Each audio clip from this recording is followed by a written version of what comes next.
Benar. Rian Adinata, 28 tahun, pelaku penganiayaan sama perampasan kalung emas punya neneknya dewek, Taslimah 80 tahun di rumahnya di Jalan Lukman Idris, Kelurahan Sukodadi, Kecamatan Sukarami, Palembang. Dan cuma kalung emas seberat 2 suku, pelaku juga ngambek duit neneknya sebanyak Rp270.000 di kamar rumah neneknya. Kasat Reskrim Polrestabes Palembang Kompol Tri Wahyudi ngungkap kejadian bermula pas korban sama pelaku berada di jero rumah. Karena pelaku lagi terdesak nak bayar hutang sama dak katik duit, pelaku yang terselit neneknya terteduk dengan kalung emas di lehernya langsung ngerampas kalung tersebut. Karena korban ngelawan, pelaku nekat nganiaya korban di bagian mata, leher, sama kuping sampai metu ke darah.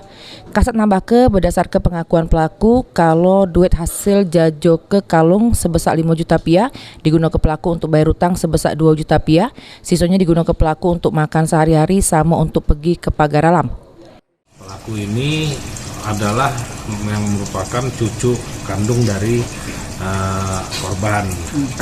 Memang dia sempat memukul di bagian leher, ya kan, bagian muka dipukulnya, dan mengambil kalung emas dari korban, uang Rp270.000, dan langsung melarikan diri. Si tersangka kita menggunakan travel menuju pagar alam, dianya lari. Alhamdulillah tadi malam berhasil kita amankan pelaku, nama Rian, dan kalau kata dia sih untuk digunakan untuk kepentingan dia sendiri, misalnya keperluan dia sehari-hari.